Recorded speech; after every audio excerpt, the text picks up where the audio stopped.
तुम्बालरवेद्युतमिन्दुकिरीटां तुङ्गकुचां नयनत्रययुक्तां स्मेरमुखीं वरदाङ्कुशपाशां भीतिकरां प्रभजे भुवनेशीं। भुवनेश्वर्यै नमः। नमस्कार, स्वागत है आपका। मैं आचार्य विक्रमादित्य आपके साथ हूँ और आज का विषय हमारा है कि तुला राशि वालों के लिए कैसा रहेगा अक्टूबर का अंतिम भाग। देखिए, अक्टूबर के अंदर विशेष तौर पर नवरात्रों का सुंदर अवसर चल रहा है और नवरात्रों के सुंदर अवसर के साथ साथ उसके विजयदशमी इत्यादि कई महत्वपूर्ण त्यौहार इस अक्टूबर के अंतिम भाग में आने वाले हैं। और ये सारे के सारे जो त्यौहार हैं ये केवल उत्सव ही नहीं, ये मुहूर्त हैं। अपनी मनोकामना सिद्धि के लिए अनेक रास्ते आप चुन सकते हैं। जीवन में जो समस्याएं आती हैं वो ग्रह गोचर के अनुसार से आती हैं, लेकिन उनका उपाय जो है वो शुभ मुहूर्त में यदि व्यक्ति कर ले तो आने वाले काफ़ी लंबे समय तक उस शुभ कर्म के द्वारा आपके बहुत ज़्यादा जीवन में जो कष्ट चल रहे हैं उनको आप दूर भगा सकते हैं। जी हाँ, इसलिए भारतीय संस्कृति में इन उत्सवों को शुभ मुहूर्त के रूप में, उत्सव के रूप में प्रतिपादित हमारे ऋषि मुनियों ने किया। तो बात करें तो अक्टूबर में जो कई ग्रह परिवर्तन की तरफ भी जा रहे हैं। सबसे पहला तो राहु परिवर्तन अक्टूबर के अंतिम भाग में होने वाला है और तुला राशि वालों के लिए तो ये बहुत महत्वपूर्ण रहेगा। जिस प्रकार से महाराज राहु और केतु जिस प्रकार से आपके लग्न में और सप्तम में चल रहे थे, आपकी राशि में और सप्तम भाव में चल रहे थे, ये बड़ा महत्वपूर्ण था और कष्ट देने के लिए जिस प्रकार से स्थिति बना रखी थी, अब वो आगे आया समय परिवर्तन का। राहु परिवर्तन की तरफ जाएंगे और आपके जीवन में महत्वपूर्ण परिवर्तन यानी पॉजिटिव परिवर्तन स्वयं आपको देखने को मिल सकता है। तो सिलसिलेवार तरीके से आपको समझ लेना चाहिए क्या कुछ होने के योग हैं आपके साथ।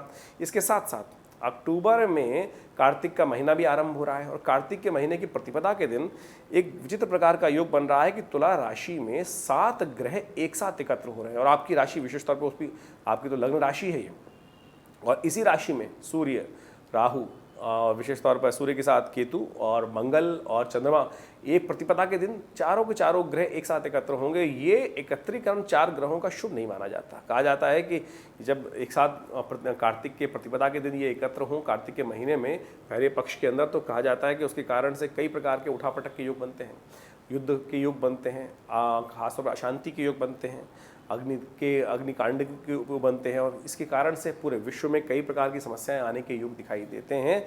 भूकंप इत्यादि, प्राकृतिक आपदाएं इत्यादि सब समस्याएं दे सकती हैं। आपके अपने जीवन में भी आपको शांति के साथ इनका उपाय करने का प्रयास करना चाहिए, क्योंकि आपकी राशि मुख्यतः उसी राशि से संबंध रखती है, क्योंकि आपकी राशि के अंदर ही ये समस्त चीज़ें होने वाली हैं। इसके साथ साथ आपकी राशि से सप्तम पड़ता है मेष राशि और उसी राशि में चंद्र ग्रहण भी पड़ने वाला है इस बार। तो इन सब चीज़ों पे क्या कुछ रहेगा प्रभाव, ये सारी बातें हम आपको बताते हैं सिलसिलेवार तरीके। सबसे पहले बात कर लेते हैं 23 अक्टूबर की। 23 अक्टूबर की ग्रह गणना की यदि हम बात करें तो उस दिन बड़ा ही शुभ योग है, महानवमी का अवसर है। महानवमी के अवसर के दिन भगवती की आराधना करके कहा जाता है कि जो भगवती की आराधना करते हैं, पूजा करते हैं, उन पर पंच मकारों की आहुति देते हैं भगवती को व्रत करने के उपरांत, और प्रसाद स्वरूप भगवती का जो प्रसाद ग्रहण करते हैं, कहा जाता है उनके जीवन से समस्त प्रकार के कष्ट दूर हो जाते हैं। महानवमी का ये योग है और महानवमी के दिन विशेष तौर पे पंचमकार, पंचमकार का मतलब होगा मत्स्य, मांस, महिष, मदिरा, मैथुन, ये पंचमकार हैं। लेकिन इनके शब्दों पे मत जाइए, अर्थ भावार्थ पे जाने का प्रयास करें। काम, क्रोध, मद, लोभ, ईर्ष्या, द्वेष, ये है पंचमकार, जो अभिव्यक्ति के तौर पे पंचमकारों के रूप में मत्स्य, मांस, महिष, मदिरा इत्यादि के रूप में अभिव्यक्त किए गए हैं। तो कोशिश ये करें इन पंच जो मकार हैं इनकी आहुति भगवती को समर्पित करें, व्रत रख के भगवती का पूजन करें। तो ये महानवमी के दिन जो इनको भगवती के समक्ष जाकर इनकी बलि देता है, कहा जाता है, और फिर प्रसाद स्वरूप में भगवती का आशीर्वाद ग्रहण करता है, तो उसकी समस्त कष्ट जीवन से दूर होकर अद्भुत रूप से रक्षा प्राप्त होने के योग बन जाते हैं। तो ये महानवमी का सुंदर योग है जो 23 अक्टूबर को बन रहा है। सोमवार का अवसर, मकर में राशि में चंद्रमा रहेंगे, महानवमी रहेगी और इस दिन आपकी राशि के अनुसार से भी यदि बात करें तो सुंदर योग बन रहा है, लाभ के योग बन रहे हैं। ग्रह आपके लिए प्रशस्त मार्ग दे रहे हैं, आगे बढ़ने के सुंदर योग दिखाई देते हैं। लेकिन स्वास्थ्य का थोड़ा ध्यान रखने की ज़रूरत है। तो ये ग्रह दिखा रहे हैं कि स्वास्थ्य का विशेष तौर पर ध्यान रखते हुए कार्य करें। महानवमी के दिन हमारे आश्रम पे भी जो सहस्त्र चंडी महायज्ञ चल रहा है उसकी पूर्णाहुति का अवसर रहेगा, तो आप भी उसमें सम्मिलित हो सकते हैं। और कम से कम इस नवमी के दिन तो कम से कम यज्ञ में आप पधारें। शाम को रात को 6 बजे से लेकर रात्रि के 9 बजे तक यज्ञ चलेगा। उसके बाद माँ भगवती का दर्शन होगा, दिव्य दर्शन। जो भगवती की मूर्ति विग्रह 1947 में मुल्तान से 500 साल पुराना ये दिव्य शिव विग्रह है, जो मुल्तान से भारत में दिल्ली में स्थित है आज की तारीख में, और वहाँ चमत्कारिक दर्शन कर कर आप अपने कष्टों को दूर कर सकते हैं। फ़ोन नंबर्स आपके सामने स्क्रीन पर चल रहे हैं, आप स्वयं यज्ञ में बैठें, बड़ा भंडारा रहेगा, प्रसाद ग्रहण करें, कल्याण के योग बनेंगे। तो ग्रह का योग किस प्रकार से है वो हमने आपको बताया। उसके साथ 24 अक्टूबर की यदि हम बात करें तो दशमी का अवसर है, मंगलवार की शुभ तिथि है और उस दिन दशहरा है। और साथ साथ ग्रहों का योगायोग बहुत परिवर्तन की तरफ जा रहा है, बड़ा शुभ योग बना रहा है आपके लिए। आगे बढ़ने के अवसर, नए संपर्कों से लाभ प्राप्ति के योग दिखाई देते हैं और अच्छे से आपके जीवन में कुछ महत्वपूर्ण परिवर्तन आने के योग भी दिखाई देते हैं। पॉजिटिव रहेगा दिन आपके लिए, ऐसा ग्रहों का योगायोग दिखा रहा है। साथ साथ इस दिन दशहरा भी है, दशम पापम हरति दशहरा। इसके साथ साथ अपराजिता जी का पूजन किया जाता है। कहा जाता है एक विशेष प्रयोग इस दिन किया जाता है। कहा जाता है कि जो अपने घर में अपराजिता का पेड़ लाकर उनका विधिवत पूजन करके उनको प्रतिष्ठित करता है और पूरे साल वो यदि आपके घर में अच्छे से लग गई, एक नीले रंग के पुष्प का पेड़ होता है जिसको अपराजिता कहा जाता है, वो यदि उस दिन घर में ला के प्रतिष्ठित करके उनकी पूजा करके पूरे साल उनका पालन पोषण किया जाए तो जब तक वो रहेगा तब तक आपके घर में समृद्धि के अद्भुत योग बन जाते हैं। इसलिए अपराजिता जी का पूजन, शनि का पूजन भी उस दिन किया जाता है। देखिए चंद्रमा और शनि दोनों एक साथ चल रहे हैं और शनि महाराज आपके पंचम भाव में है, इस वक्त चल रहे हैं, वो बुद्धि में वक्र स्थिति में है। अभी 5-6 दिन बाद परिवर्तन के योग बनाएंगे, लेकिन उसके लिए शमी के वृक्ष की उस दिन पूजा करने का विधान भी शास्त्र में बताया गया है। कहा जाता है कि पान के पत्ते में शमी के पत्तों को लपेटकर भगवान को अर्पित कर दिया जाए, भगवान विष्णु को, और उसके बाद उनका विधिवत पूजन करने के उपरांत प्रसाद स्वरूप उस पान के बीड़े को उठाकर धन वाली जगह में रख दिया जाए तो अद्भुत प्रकार से लाभ के योग बनते हैं। इसको अवश्य करना चाहिए, टोटका है, कल्याणकारी योग बनाएगा। 25 अक्टूबर को ग्रह गणना विशेष तौर पर दिखा रही है। एकादशी बुधवार का अवसर और पापांकुशा एकादशी है। उस दिन कहा जाता है कि उस दिन भगवान विष्णु के पूजन कर लेने से समस्त प्रकार के पापों से निवृत्ति के योग बन जाते हैं। ओम नमो नारायणाय इस मंत्र का जप करें। देखिए हम जीवन में मनसा वाचा कर्मणा 3 प्रकार के कर्म बताए गए हैं। प्रत्यक्ष कर्म कर रहे हैं, उसमें कहीं ना कहीं त्रुटि हो जाती है, कुछ ना कुछ मानसिक तौर पे कोई विकार उत्पन्न हो जाता है, उससे भी पाप के योग बन जाते हैं और उसी से जीवन में अवश्य में वो भोक्तव्यम कृतम कर्म शुभाशुभ शास्त्र जो कहता है, इस बात को हमें समझना चाहिए। तो कष्टों को दूर करने के लिए सबसे अच्छे त्यौहार बनाए गए हैं, तो कोशिश करें उस दिन सुबह व्रत रखें, भगवान विष्णु का विधिवत पूजन करें, भगवान शालिग्राम जी का उनको पूजन करके उनका चरणामृत ग्रहण करें। और ग्रह योग विशेष तौर पर आपके लिए शुभ बने हुए हैं, अच्छे योग बने हुए हैं, नए विचार से परिपूत होते दिखाई दे रहे हैं और कोई आपका अहित नहीं कर सकता, ऐसे भी योग बन रहे हैं। तो निर्द्वंद भाव से आगे चलने का आपको प्रयास करना चाहिए। भगवान विष्णु की उपासना करें, सब शुभ होगा। रवि योग विद्यमान है जो सुबह सूर्योदय से लेकर रात्रि में करीब करीब 8:55 तक रहेगा। तो नया कार्य आरंभ करने के लिए दिन अच्छा दिखाई देता है। केवल इस बात का ध्यान रखें, राहु काल जो मध्याह्न में आएगा उसको छोड़ दें।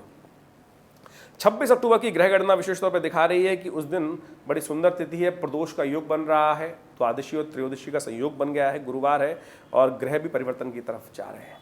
लेकिन ये समय स्वास्थ्य के लिए थोड़ा भारी दिखाई देता है, तो स्वास्थ्य का विशेष तौर पर ध्यान रखते हुए कार्य करने की जरूरत है। चावल का दान करना चाहिए, भगवान शंकर का ध्यान करते हुए उनका पूजन करें, दूध से उनका अभिषेक करें, महामृत्युंजय मंत्र का जप करें।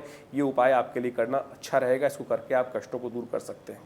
वहीं 27 अक्टूबर की यदि हम बात करें तो उस दिन त्रयोदशी और चतुर्दशी का योग है, लेकिन चतुर्दशी क्षय हो गई है, तो इस बात का ध्यान रखना चाहिए कि उस दिन कि नया कार्य आरंभ करने के लिए दिन नहीं अच्छा मुहूर्त दिखाई देता। वैसे सर्वार्थ सिद्ध योग बना हुआ है, बहुत सारे लोग कह सकते हैं सर्वार्थ सिद्ध योग निकाल के दे देते हैं, लेकिन देखिएगा क्षय तिथि है और रिक्ता तिथि भी है, तो ऐसे में नए कार्यों को आरंभ करना शुभ नहीं रहेगा। तो इस बात का ध्यान रखते हुए कार्य करें तो अच्छा रहेगा। देखिए उस दिन ग्रहों का योगायोग थोड़ा सा भारी दिखाई देता है। अपने शत्रु वर्ग से, कॉम्पिटिटर से थोड़ा ध्यान रखते हुए कार्य करें, थोड़ी प्रतिस्पर्धा के योग ज़्यादा रहेंगे और मन थोड़ा सा नेगेटिव तरफ जा सकता है। मन को पॉजिटिव करने का आपको प्रयास करना चाहिए।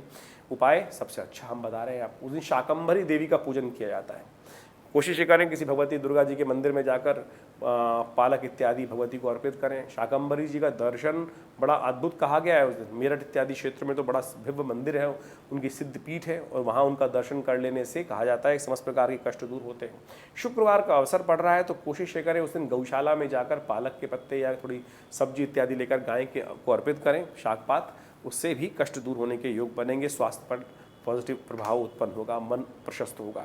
28 अक्टूबर को ग्रह गणना विशेष तौर पे दिखा रही है कि पूर्णिमा का अवसर, शनिवार उस दिन तिथि है खासतौर पे और ग्रहों का योगायोग परिवर्तन की तरफ जा रहा है, लेकिन उस दिन चंद्र ग्रहण भी पड़ रहा है।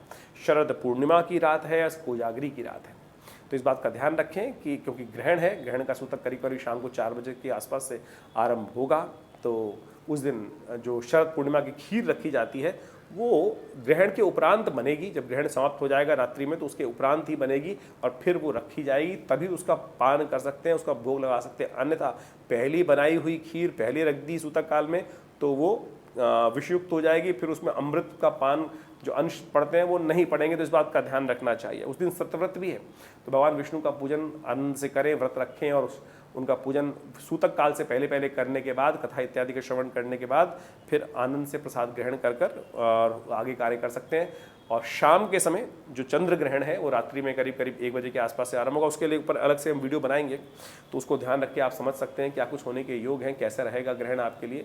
लेकिन चंद्र ग्रहण के दिन हमने विवेकानंद योगाश्रम में बहुत एक महत्वपूर्ण यज्ञ रखा है, कोजागरी की रात, जागरण की रात कही जाती है। कौन जागता है, कोजागरी यानी कौन जाता है। कहा जाता है कि उस दिन महालक्ष्मी ऐरावत पे आरूढ़ होकर इंद्र के साथ इस संसार का भ्रमण करती हैं और जो जागते हैं उनकी आराधना करते हैं। कहा जाता है महालक्ष्मी उन पर प्रसन्न होकर समस्त प्रकार की निधियों का आशीर्वाद प्रदान करती हैं। हमने विशेष तौर पर हर कोजागरी की रात में बहुत विशाल यज्ञ भगवती महालक्ष्मी के श्री सूक्त का और दिव्य अथर्वशीष का पाठ का यज्ञ रखा जाता है हमारे आश्रम पर। तो इस बार भी रहेगा, और इस बार तो डबल संयोग है कि नवरात्र ग्रहण भी पड़ रहा है, तो ग्रहण कोजागरी की रात कई गुना, सहस्त्र गुना अधिक फल हो गया है इस रात्रि का। तो हमने महालक्ष्मी को प्रसन्न करने के लिए बहुत विशेष यज्ञ का प्रोग्राम रखा है। पूरे ग्रहण के समय वो यज्ञ चलेगा।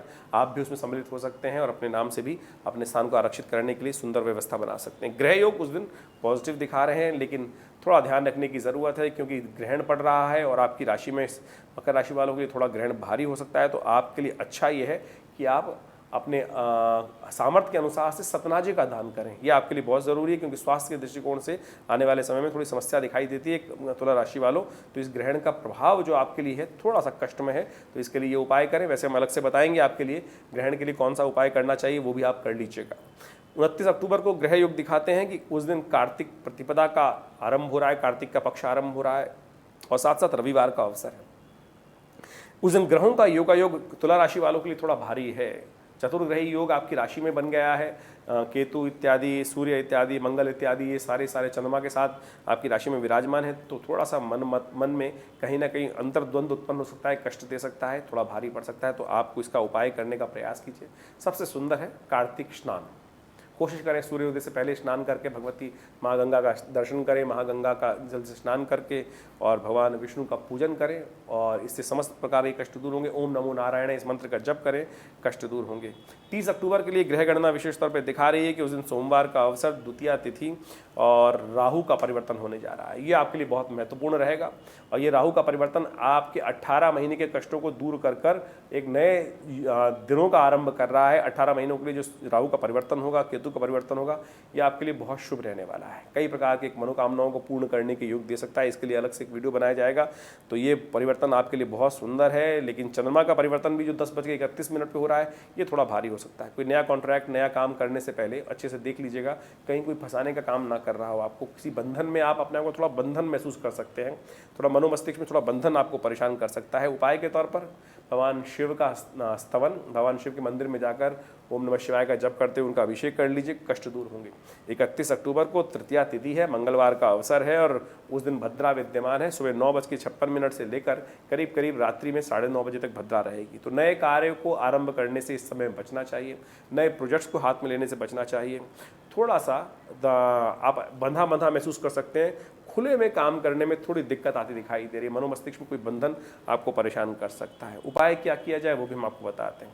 हनुमान जी के मंदिर में जाकर एक लाल जो दिए जो है सिंदूर वाला दिया वो उनके समक्ष उपस्थित करें, हनुमान जी का कुछ चूल्हा अर्पित करें। ये उपाय कर आप समस्त प्रकार के कष्टों से दूर हो सकते हैं। नमस्कार, धन्यवाद।